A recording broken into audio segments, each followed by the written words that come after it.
எங்களையும் அவன் என்ன பண்றான், அவங்க ராஜபாரம் பண்றான். அதுக்கு தமிழ்ல பேர் என்ன? ரத்மிகர். ராஜ்யங்களுடைய தூதர்கள், ராஜ்யத்தினுடைய அதிபதிகள். இப்படிப்பட்ட அவர்கள் என்ன பண்றாங்க, சாத்தானுடைய ஒரு குரூப் இருக்குது, அவங்க அதை கண்ட்ரோல் பண்றாங்க. இந்த இடத்துல அவர்களுக்கு யுத்தம் பண்ணுவதற்கு ஒரே ஒரு ஆளுக்கு தான் பவர் இருக்கு. இப்படிப்பட்ட ஆளுகளை டீல் பண்ணணும்னா இவங்களை அடக்கணும், ஒடுக்கணும், ஒரே ஒரு ஆளுக்கு தான் பவர் இருக்கு.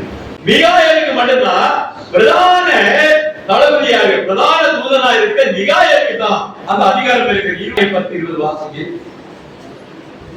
அப்பொழுது அவன் நான் உலகத்துக்கு வந்த காரணம் என்னவென்று உங்களுக்கு தெரியுமா? தெரியுமா?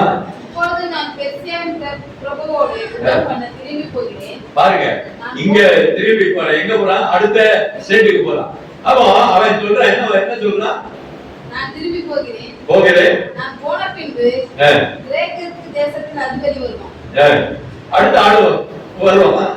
சரி, அப்போ ஒவ்வொரு ராஜாக்கிட்டையும் ஒவ்வொரு பிரதமர்கிட்டையும் அதிபதிகளுக்கு ஒரு ஆவி இருந்துதான் இந்த யுத்தத்தையும் இந்த பிரச்சனையும் தேசத்துல உலகத்தில் நடந்தது. யாருக்காக நம்ம புரியலாமா? இதெல்லாம் எந்த காலத்துல படிக்க வேண்டிய பாடங்கள், தெரிந்து கொள்ள வேண்டிய விஷயங்கள். வாசிங்க. சத்திய எழுத்திலே கண்டிருக்கிறதை நான் உங்களுக்கு தெரிவிப்பேன். அதிபதியாக மிகாவேலை தவிர. பாருங்க, உங்கள் அதிபதியாக, உங்கள் யாரே? தானியேலுடைய கூட்டத்தை சார்ந்த அதிபதி மிகாயேல் தவிர வேற ஒருவரை என்கிட்ட மோத முடியாது. பாத்தீங்களா? அப்ப நீங்க மோத முடியுமா? உங்க ஜபம் என்ன மாதிரி இருக்குது? உங்க பலம் எப்படியாக இருக்கிறது? நீங்க ஆவிக்குரிய பிரசன்னத்திலே மகிமையுமா இருக்கிறீங்க, பலனுடைய வாக்குகளிலே வல்லமையா இருக்கிறீங்க, எந்த ஜபத்துடைய பலத்துல இருக்கிறீங்க? இவங்க எல்லாம் ஜெயிக்கிறதுக்கு இதெல்லாம் போராட்டம் இருக்குன்னு ஆண்டவர் சொல்லுகிறாரே. தானியேலுக்கு போராட்டம் இருந்ததுன்னு சொல்லப்பட்டிருக்கிறது. நாம இதெல்லாம் தெரிந்து கொள்ளாமல் உலகத்திலே நாம் எப்படியாக இருக்க முடியும்?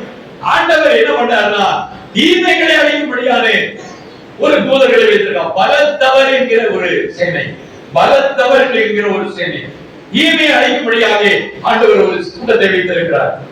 யாத்திராகமம் புத்தகம் 12ஆம் அத்தியாயம் 23ஆவது வசனத்தை வாசிங்க. கடந்து வருவார். அப்ப யார் வரா? ஒரு பலத்த தூதன், சங்கார தூதன் வரான். ஒன்று விட மாட்டான். எல்லாருடைய உயிரையும் மேய்ச்சிட்டு போயிடுவான், எல்லாத்தையும் வேணமாக்கி போட்டு போயிடுவான். அப்படிப்பட்ட தூதர்களை ஆண்டவர் வைத்திருக்கிறார். இப்படியாக தீமைகளே அழிக்கும்படியான தூதர்களுக்கு இருக்கிறார்கள் என்பதை நாம் பார்க்கிறோம். அதே இதிலே 2 ராஜாக்கள் புத்தகம் 19ஆம் அத்தியாயம் 35வது வசனத்தை. அன்று ராத்திரியிலே சம்பவித்தது என்னவென்றால், கர்த்தருடைய தூதன் புறப்பட்டு அசீரியாவின் பாளையத்தில் 1,85,000 யாரு? ஒரே ஒரு தூதன். அப்போ இப்படிப்பட்ட தேவன் என்ன பண்ணுகிறார்னா, தீமையை அழிக்கும்படியாக பலத்த தூதர்களை ஆண்டவர் வைத்திருக்கிறார். அப்போ இன்னைக்கு போலீஸ் இருக்கு, அப்புறமா யாருக்கு? 2வது யாரு இருக்கா? ஏங்க யார் இருக்கா? ரிசர்வ் பார்ட்டி இருக்காங்க, ரிசர்வ் போலீஸ் இருக்காங்க, ஆர்பிஎஃப் இருக்காங்க, பிஎஸ்எஃப் இருக்காங்க, துணை பட்டாலியன்ஸ் இருக்காங்க, அப்புறமா மிலிட்டரி இருக்குது, என்னென்னோ படைகள் இருக்கா இல்லையா? கமாண்டோ படைகள் இருக்குது. அப்ப எவ்வளவு படை, இதெல்லாம் எங்க இருந்து வந்ததுன்னா இந்த பைபிளுக்கு இருந்தா திருடி வச்சிருக்காங்க. உங்களுக்கு வேற இடமே இல்லையா? இந்த பைபிள்ல இருக்கக்கூடிய திருடிதான் இந்த உலக அரசாங்கத்துல இந்த கமாண்டோ, இந்த போலீஸ், இந்த செக்யூரிட்டி, இந்த ஸ்டென்கன், இந்த 50 AK-47 இதெல்லாம் என்ன அப்படின்னா வேதாமத்தை பார்த்து 9 வரிசைகளை பார்த்து தான் உருவாக்கி இருக்கிறாங்க.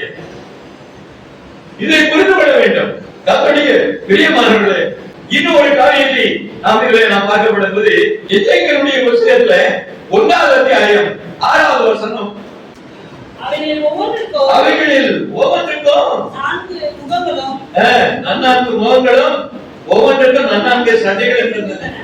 இப்போ இப்படி 4 முகம் கொண்ட இப்படிப்பட்ட ஒரு கேருபுகள் இருக்கிறார்கள் என்பதை வேதாகமத்திலே நாம் பார்க்கிறோம். இதுல 10வது வசனத்தை வாசிங்க. அந்த முகம் எப்படி இருக்குது?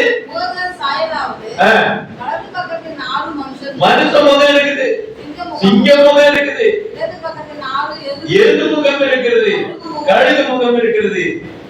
அதுக்கு வாசிங்க. பார்க்கப்படுவது சட்டைகளை பற்றி சொல்லி இருக்கு. இப்ப இதுல என்ன சொல்லுகிறேன் என்று பார்க்கப்படுவது, தேவனுடைய படைப்புகளிலே வித்தியாசமாக வகை வகையாக வரிசை வரிசையாக தேவனுடைய இப்படிப்பட்ட ஒரு அமைப்புகளை நாம் பார்க்கிறோம். இதுல அது உடல் இருக்கு, இதுகளுக்கு உடல் இருக்கு, முகம் இருக்கு. ஆனா உடலற்ற தூதர்கள் இருக்கிறாங்க. தெரியுமா உங்களுக்கு? இருக்காங்களா இல்லையா? காற்றுகளாக வைத்திருக்கிறாரா இல்லையா? பணிவிடை ஆவிகள் என்று சொல்லப்படுகிறது. அது ஒரு ஆவிகள் தான், ஆவிகளாவே இருப்பாங்க. அப்படிப்பட்ட தூதர்கள் இருக்கிறார்கள் என்று ஏதாவது நாம் பார்த்து கொண்டு இருக்கிறோம். அது உங்களுக்கு தெரியும் எந்த இடத்துல இருக்கிறது தெரியுமா? எபிரேயர் புத்தகத்தில் இருக்கும். எபிரேயர் புத்தகம் 1ஆம் அத்தியாயத்தில் 14 வசனம் வாசிங்க. ரட்சிப்பை சுதந்தரிக்க போகிறவர்கள் நிமித்தமாக ஊழியம் செய்யும்படி அனுப்பப்படுகிற பணிவிடை ஆவிகள். அப்போ ஊழியத்துக்கு என்று கொஞ்சம் கூட்டத்தை ஆண்டவர் வச்சிருக்கிறார், உங்களுக்காக வச்சிருக்கிறார். என் பிள்ளை ஊழியத்துக்கு போகுது அப்படியாக அவங்க போவாங்க, பின்னாலே போவாங்க. நம்ம மட்டும் ஊழியத்துக்கு போல பணிவிடை ஆவிகள் ஆண்டவர் வச்சிருக்கிறார், ஊழியத்துக்கு என்று வச்சிருக்கிறாரு. அது ஒரு கூட்டமே இருக்கிறது. அதெல்லாம் நிறைய பேர் அனுபவிச்சவங்க, நிறைய பேர் பார்த்தவங்க இருக்கிறாங்க. கொஞ்சம் ஊழியக்காரர் என்ன பண்ணாரு அப்படின்னா, வீட்டுல 10 ரூபாய் வச்சுட்டு போயிட்டாரு. கடைசியில பார்த்தாக்க அந்த அம்மா குடிச்சிட்டு வந்து வாங்கி ஏதாவது கஞ்சி ஊற்றணும், பிள்ளைகளுக்கு சாப்பாடு கொடுக்கணும் அப்படின்னு சொல்லி கஞ்சி வைக்கணும். அவர் ஊழியத்துக்கு போயிட்டு வந்து கஞ்சி எங்க இருக்கிற உட்கார்ந்துட்டு இருக்காரு. கஞ்சி கிடையாது, ஒண்ணும் கிடையாது. அந்த 10 ரூபாய் எவ்வளவு தூக்கிட்டு போயிட்டா. அப்ப கடைசியில எனக்கு பணிவிடை செய்கிற என் ஊழியக்காரன் எங்க போனான், அவனை உடனே அரெஸ்ட் பண்ணணும். ஆண்டவரே அவனை அரெஸ்ட் பண்ணுங்க, அவனுக்கு தண்டனை கொடுக்கணும்னு சொல்லி ஜெபம் பண்றாரு. பணிவிடை அவன் எங்க போச்சு அப்படின்னு சொல்லி, என் தூதன் எங்க போனான் அப்படின்னு சொல்லி. கடைசியில என்ன ஆச்சு அப்படின்னு கேட்டா, கொஞ்ச நேரத்துல பார்த்தாக்க ஒருத்தன் கண்டு தெரியாம உள்ள வந்து காலில் விழுந்து அழுகிறான். ஐயா அந்த 10 ரூபாய் காவானது நான் தான் ஐயா. ஐயா நான் உங்க வீட்டுக்கு வந்தேன், நான் ஆசை பசியா இருந்தேன், அந்த 10 ரூபாய் கண்ணுல தெரிஞ்சது எடுத்துட்டு ஓடிட்டேன், எனக்கு கண்ணு தெரியல ஐயா, எனக்கு ஜெபம் பண்ணுங்க ஐயா. அவ என்ன ஊழியத்தை ஆண்டவர் வச்சிருக்கிறார், கொஞ்சம் பேர் வச்சிருக்கிறார். எங்க ஊர்ல பெண்ணுள்ள ஊழியம் பண்ண போகும்போது வாங்க உங்களை அடிச்சு கொள்றோம் அப்படின்னு என்ன பண்ணாங்க, அருவாக்கம்போடு வந்தாங்க. அவங்க என்ன பண்ணிட்டாங்க, ஆண்டவர் எங்களுக்கு தூதர்கள் வச்சிருக்கிறாங்க அப்படின்னு சொல்லி, இதோ இயேசுவின் நாமத்துல உங்க கைகாலெல்லாம் நிட்டு அப்படியே கட்டப்படுவதாக அப்படின்னு போயிட்டாங்க. கைகால வச்சுக்கிட்டு இப்படி நின்னாங்க. ஒருத்தர் இப்படி நிக்கிறான், அப்படி இருக்கிற ஆடு நின்றுங்க. ஊரே பார்த்து என்ன பண்ணிச்சு, ஆண்டு போச்சு. கடைசியில எல்லாரும் என்ன பண்ணாங்க அப்படின்னு கேட்டா, அந்த ஊர் ஜனமே ஏற்றுக்கொண்டுச்சு. அப்படியெல்லாம் பணிவிடை ஆவிகளை அங்க வச்சு தேவன் பல காரியங்களை வைத்திருக்கிறார். உங்களுக்கு நிறைய விஷயங்கள் சொல்ல முடியல. பிலிப்ப ஒரு தூதன் சொல்லிட்டு என்னாச்சு, அவனை தூக்கப்பட்டு போய் பாத்தீங்களா எங்க இருக்கிற எங்க போனா, ஊழியத்துக்கு ஊழியம் செய்கிற தூதர்களே அந்த ஊழியக்காரர்களுக்காக சில நியமனங்களை சில வரிசைகளை வச்சிருக்கிறாங்க. அது கூட நமக்கு புரியுது. ஜெகரியாவுடைய புத்தகம் 2ஆம் அத்தியாயம், ஜெகரியாவுடைய புத்தகம் 2ஆம் அத்தியாயம் 1 வாசிங்க. நான் என் கண்களை ஏறெடுத்து பார்த்தபோது இதோ தன் கையிலே அளவு நூல் பிடித்திருந்த ஒரு புருஷனை கண்டேன். பாருங்க, நல்லா தெரிஞ்சு விடுங்க. இப்ப வசனத்தை திருப்பி வாசிங்க. நான் என் கண்களை ஏறெடுத்து பார்த்தபோது இதோ தன் கையிலே அளவு நூல் பிடித்திருந்த ஒரு புருஷனை கண்டேன். அங்க என்ன சொல்லப்படுது, புருஷன் சொல்லப்படுது. தூதர் மாதிரியே இல்ல, புருஷனை போல இருக்கக்கூடிய தூதர்கள், மனிதர்களை போல காணப்படுகிற தூதர்கள். இயேசுவானவர் ஆபிரகாமை சந்திக்கப்படும்போது அங்க எப்படி வந்திருந்தாங்க, புருஷர்களாக வந்தாங்க. நிறைய வசனங்களை உத்து பார்க்கணும், நிறைய காரியங்களை தெரிந்து கொள்ள வேண்டும். அதுக்கு பார்க்கப்படுவது 3ஆவது வசனத்தை வாசிங்க. இதோ அவன் யாரு, அந்த புருஷன் யாரு, என்னோட பேசின தூதன். அவன் புருஷனாக மனுஷனை போல உங்க கூட வந்து உட்காருவாங்க, உங்க கூட பிரயாணம் பண்ணுவாங்க. உங்களுக்கு வழி தெரியாம போயிட்டு இருப்பீங்க, அந்த இடத்துல ஒரு மனுஷனா வந்து நின்று இந்த பக்கத்துல போப்பா, இதுதான் பாதை அப்படின்னு சொல்லுவாங்க. இந்த பக்கம் போங்க அப்படின்னு சொல்லுவாங்க. ஐயா வாங்க ஆகாரம் சாப்பிட்டுட்டு போங்க, எங்க கூட உட்காருங்க அப்படின்னு. அவர்கள் சில நேரத்துல தூதர்களா இருப்பாங்க, உங்களுக்கு தெரியாது. ஆண்டவர் சொல்கிறாரு. அநேகர்கள் என்ன பண்றாங்க, விருப்பப்பல் காரியத்துல ஆபிரகாம் என்ன பண்ணாரு அப்படின்னா, போற வழியில பார்த்தா 3 பேர் போறாங்க.